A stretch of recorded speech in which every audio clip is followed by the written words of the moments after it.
আচ্ছা, এখন আমরা দেখব অপটিক্সের আরেকটা এক্সপেরিমেন্ট, সেটা হচ্ছে সুগার সলিউশনের পসিবল কোয়েশ্চেন। প্রথমত কোয়েশ্চেনটা হচ্ছে পোলারাইজার কি, কিভাবে কাজ করে। পোলারাইজার হচ্ছে একটা ইনস্ট্রুমেন্ট যেটা অপটিক্যাল রোটেশন মেজারমেন্টের জন্য ইউজ করা হয়। যে কোনো যেগুলো হচ্ছে optically active substance like turpentine, sugar solution, alcoholic solution, এগুলার অপটিক্যাল রোটেশন বের করার জন্য, যেমন আমরা ডি ল্যাকটিক অ্যাসিড, এল ল্যাকটিক অ্যাসিড, এগুলো আমরা ইয়াতে দেখছিলাম কেমিস্ট্রিতে। তো যে সাবস্টেন্সগুলো হচ্ছে অপটিক্যালি অ্যাক্টিভ, সেই সাবস্টেন্সগুলোর অপটিক্যাল রোটেশন বের করার জন্য পোলারিমিটার ইউজ করা হয়। আমি যে ডেফিনেশনটা দিলাম সেটা হচ্ছে পোলারিমিটারের ডেফিনেশন, সেটা কিন্তু পোলারাইজারের ডেফিনেশন ছিল না। তো এখানে আরেকটা কোশ্চেন অ্যাড করতে পারি, এটা এখানে আছে কিনা। হ্যাঁ, পোলারিমিটার, এই পোলারিমিটার সম্পর্কে বলা হয়েছে। আচ্ছা, এখন আমরা পোলারাইজার কি সেটা বলি। পোলারাইজার হচ্ছে কোনো একাধিক দিকে ভাইব্রেশন, কিন্তু কোনো লাইটকে নির্দিষ্ট একটা ভাইব্রেশনকে অ্যালাউ করে, বাকিগুলোকে ব্লক করে। এই ধরনের ক্রিস্টালগুলোকে আমরা বলি পোলারাইজার। যেমন ওয়েল নোন পোলারাইজার হচ্ছে নিকল প্রিজম, এটাতে হচ্ছে আইসল্যান্ড স্পার অথবা ক্যালসাইট ইউজ করা হয়। তো optical device use to produce polarise and analyse light. Nicol prism কিন্তু পোলারাইজার এবং অ্যানালাইজার দুইটাই ইউজ করা হয়। মেনলি পোলারাইজার অ্যানালাইজার দুইটা একই জিনিস, মানে ডিফারেন্ট কিছু নেই। আমি যদি ফিগার থেকে বলি, এখানে হচ্ছে একটা আনপোলারাইজড লাইট আছে। এই আনপোলারাইজড লাইটটা এখানে ডিরেকশন অফ ভাইব্রেশন হচ্ছে অনেক দিকে। তো অনেক দিকে কীভাবে বুঝবো? এভাবে একটা লাইট, এটা এভাবে একটা ভাইব্রেশন আছে এবং মাঝখানে যখন একটা এরকম করে থাকবে, তখন এটা বুঝে নিতে হবে যে এটার ডিরেকশন অফ ভাইব্রেশন অনেক দিকে আছে। এরপর এটা হচ্ছে একটা নিকল প্রিজম। নিকল প্রিজমে যখন এই লাইটটা, আনপোলারাইজড লাইট, বিভিন্ন ডিরেকশনে ভাইব্রেশন কিন্তু লাইটটা যখন এখানে পড়বে, লাইটের জাস্ট একটা পোর্শন বা একটা ডিরেকশন অফ ভাইব্রেশন এখানে এন্টার করবে, আর বাকি সব লাইট হচ্ছে অর্ডিনারি রে হিসেবে এক্সট্রা আউট হয়ে যাবে। নিকল প্রিজম এই লাইটকে দুইভাবে বিভক্ত, একটা হচ্ছে এক্সট্রা অর্ডিনারি রে আর একটা হচ্ছে অর্ডিনারি রে। অর্ডিনারি রেটা পাস হতে দিবে না, এক্সট্রা অর্ডিনারি রেটা পাস হবে। এরপর এখানে একটা হাফ শেড আছে। এই হাফ শেডটা মেইনলি এক পাশে হচ্ছে আলো প্রবাহিত হয়। এটা মেইনলি কীভাবে দেখাবো বললে তো বোঝা যাবে না। হাফ শেডটা হচ্ছে এক পাশে গ্লাস এবং এক পাশে হচ্ছে কোয়ার্টজ দিয়ে তৈরি, আর এটা হচ্ছে আমাদের কন্টেইনিং সলিউশন। তো যখন এই লাইটটা, পোলারাইজড লাইটটা যখন কন্টেইনিং সলিউশনে যায়, তার ডিরেকশন ভাইব্রেশন হচ্ছে এভাবে ছিল। তো ডিরেকশন অফ ভাইব্রেশন যখন এভাবে ছিল, এটা যখন সলিউশনের মধ্যে যাবে তখন তার ডিরেকশন অফ ভাইব্রেশন হালকা একটু স্লাইটলি এরকম হয়ে যাবে, মানে একটু অ্যাঙ্গেলে রোটেট হয়ে যাবে। এই একটু অ্যাঙ্গেলে রোটেট যে হবে সেটা অবজার্ভ করার জন্য নিকল প্রিজম 2 অবজারভার হিসেবে ইউজ করা হয় এবং এখানে একটা টেলিস্কোপ আছে। তাহলে এই লাইটটার সাপেক্ষে এই লাইটটা কিভাবে কতটুকু রোটেট হলো সেটা এই পোলারিমিটার দিয়ে বের করা যায়। এখন কথা হচ্ছে, আমি এই নিকল প্রিজম একের সাথে নিকল প্রিজম যখন 2 ক্রস পজিশনে রাখবো, তখন হচ্ছে তারা ইকুয়ালি ডার্ক হবে, দুইটা পোর্শন আর কি, হাফ শেডের দুইটা পোর্শন। আর নিকল প্রিজম দুইটা যখন প্যারালাল পজিশনে রাখবো, তখন তারা ইকুয়ালি ব্রাইট হবে। ইকুয়ালি ডার্ক এবং ইকুয়ালি ব্রাইট, এটার মিনিং হচ্ছে নিকল প্রিজম দুইটা ক্রস পজিশনে আছে এবং ইকুয়ালি প্যারালাল। নিকল প্রিজম দুইটা প্যারালাল মানে ইকুয়ালি ব্রাইট, এটা ওকে। তাহলে পোলারাইজার কি সেটা বললাম। পোলারাইজার হচ্ছে নিকল প্রিজম, যেটা হচ্ছে ডিরেকশন অফ ভাইব্রেশন একটা সার্টেন দিকে করে দেয়। 20% সলিউশন তৈরি করব আমরা কিভাবে?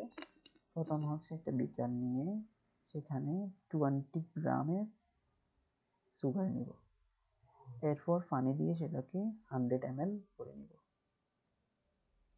এটাই হচ্ছে 20 ml।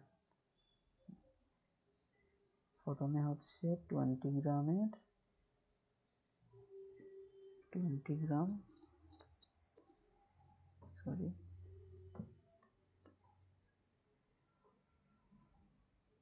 20 গ্রাম চিনি নিব, এরপর হচ্ছে 100 ml করে নিব সেটা।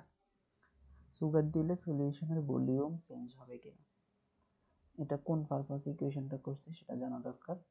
সুগার যদি আমি 100 ml হওয়ার পরে আবার সুগার দিই তাহলে অবশ্যই ভলিউম চেঞ্জ হবে, কিন্তু সুগার দেওয়ার পরে যখন আমরা 100 ml করব তখন সেখানে ভলিউমে চেঞ্জ হবে না।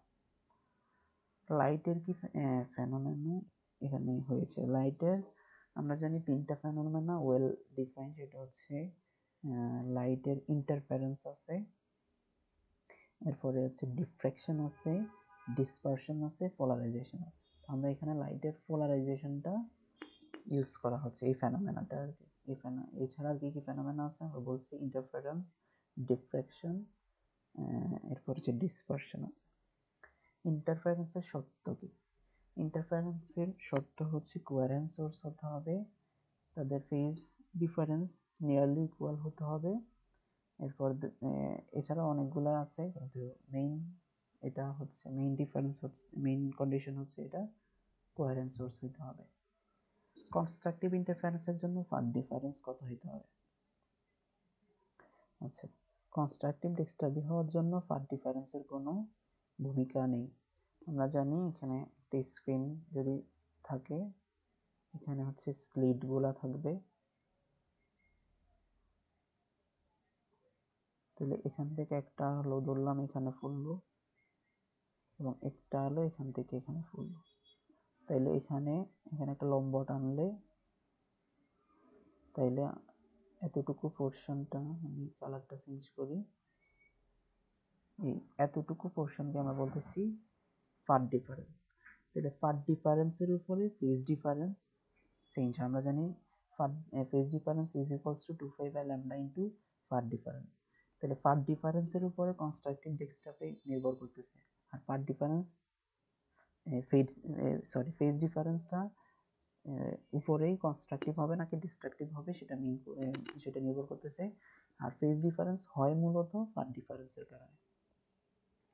তাহলে কনস্ট্রাকটিভ হওয়ার জন্য ফেজ ডিফারেন্স হইতে হবে ল্যামডার জোর গুণিতক আর কি, এন ল্যামডা, কিন্তু পাথ ডিফারেন্সের সাথে সেটার কোনো সম্পর্ক নেই। এটা ক্লেভার কোশ্চেন হইতে পারে টিচারের। ওকে, এরপর পোলারিমিটারটা বললাম আমরা, পোলারাইজার অ্যানালাইজার কোথায় অবস্থিত এটা দেখাইছি। অপটিক্যালি অ্যাক্টিভ সাবস্টেন্স কি, এটাও আমরা বলছি। Turpentine, sugar solution, alcoholic solution, এগুলো হচ্ছে অপটিক্যাল অ্যাক্টিভিটি দেয়। আচ্ছা, সুগারের পরিবর্তে সল্ট নিলে কোনো প্রকারের অপটিক্যাল অ্যাক্টিভিটি আমরা দেখব না, কারণ সেটা আয়নিক বন্ড থাকে সল্টের মধ্যে। প্ল্যান পোলারাইজড লাইট কি? প্ল্যান পোলারাইজড লাইট হচ্ছে পোলারাইজড একটা লাইটকে যদি নির্দিষ্ট একটা প্ল্যানে, এখানে ডিরেকশন অফ ভাইব্রেশন অনেক প্ল্যানেই ছিল, কিন্তু জাস্ট একটা প্ল্যানকে সে পাস করলো, বাকিগুলোকে ব্লক করলো, এখানে যে লাইটটা আছে এটাকে বলা হচ্ছে প্ল্যান পোলারাইজড লাইট। এছাড়াও ইলেকট্রিক্যাল অথবা সার্কুলার পোলারাইজড লাইট থাকে। আচ্ছা, আনপোলারাইজড লাইটে প্ল্যান পোলারাইজের মধ্যে পার্থক্য সেটা আমরা জানি। আনপোলারাইজড হচ্ছে ডিরেকশন অফ ভাইব্রেশন অনেক দিকে থাকে, আর প্ল্যান পোলারাইজড হচ্ছে নির্দিষ্ট অথবা সার্টেন একটা ডিরেকশনেই সে শুধু ভাইব্রেট করে। ইলেকট্রোম্যাগনেটিক ওয়েভের মধ্যে কোন আলোটা কিভাবে পোলারাইজড হবে এঁকে দেখাও। ওকে, এটার জন্য এঁকে দেখানো সম্ভব হচ্ছে না, সরি। এখানে কীরকম হবে, ইলেকট্রিক ফিল্ড এবং ম্যাগনেটিক ফিল্ড কীভাবে অবস্থান করে এটা আমরা জানি, এটা 90 ডিগ্রিতে অবস্থান করে। তো এটা হচ্ছে একটা ডিরেকশন অফ প্রপাগেশন, সরি এটা বইতে আছে কিন্তু আমি দেখাইতে পারতেছি না, এটার জন্য সরি।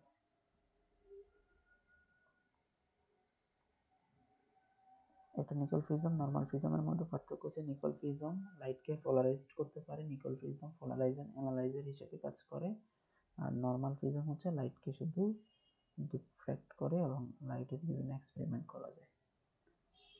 এক্সপেরিমেন্টের নাম নিশ্চয়ই জানা আছে, যন্ত্রের নাম, পার্টসগুলোর নাম। যন্ত্রের মধ্যে কি কি পার্টস আছে? লেন্স থাকে, পোলারাইজার থাকে, হাফশেড লরেন্স হাফশেড থাকে, টিউব থাকে, এরপরে অ্যানালাইজার থাকে, এটাও পোলারাইজার, সার্কুলার স্কেল থাকে যেটা দিয়ে মেজারমেন্ট করা হয়, এবং টেলিস্কোপ থাকে। এটা হচ্ছে পার্টসগুলো। ওকে, বলছে নিকল প্রিজম দিয়ে কি দিয়ে তৈরি? ক্যালসাইটটা নিকল প্রিজম কিভাবে কাজ করে? নিকল প্রিজম হচ্ছে আইসল্যান্ড স্পার বা ক্যালসিয়াম কার্বনেট বা ক্যালসাইট দিয়ে তৈরি। কিভাবে কাজ করে সেটা আমরা বললাম। নিকল প্রিজম হচ্ছে একটা লাইটকে দুই ভাগে বিভক্ত করে, একটা হচ্ছে অর্ডিনারি রে আর একটা হচ্ছে এক্সট্রা অর্ডিনারি রে। এই যে এখানে দুইটা লাইটে বিভক্ত করলে একটা হচ্ছে অর্ডিনারি রে, একটা হচ্ছে এক্সট্রা অর্ডিনারি রে। এভাবে এক্সট্রা অর্ডিনারি রেটা পাস করে, অর্ডিনারি রে সেকে অর্ডিনারি রেটা ব্লক করে, এটাই হচ্ছে তার কার্যপদ্ধতি। এখানে সোর্স কি? সোর্স ছিল সোডিয়াম লাইট, এটার ওয়েভ লেন্থ হচ্ছে প্রায় 5900। তো সোডিয়াম লাইটের দুইটা ওয়েভ লেন্থ আছে, একটা হচ্ছে সোডিয়াম D1 লাইট আর একটা হচ্ছে সোডিয়াম D2 লাইট। তো সোডিয়াম D1 এর ওয়েভ লেন্থ হচ্ছে 590 ন্যানোমিটার আর সোডিয়াম D2 হচ্ছে 596 ন্যানোমিটার। তো এদের ডিফারেন্সটা হচ্ছে প্রায় শুধু 6 ন্যানোমিটার। এখন যেটা আমরা 6 ন্যানোমিটার, যেখানে আমরা 1 ন্যানোমিটারই দেখতে পাই না, সেখানে 6 ন্যানোমিটারটা খুবই ছোট। তো এই জন্য এদেরকে বলা হয় নিয়ারলি মনোক্রোম্যাটিক। সোডিয়াম লাইটের মধ্যে দুইটা স্পেকট্রাম আছে, এই দুইটা নিয়ারলি মানে একদমই কাছাকাছি হওয়ার কারণে সেটাকে আমরা মনোক্রোম্যাটিক হিসেবে ইউজ করতে পারি।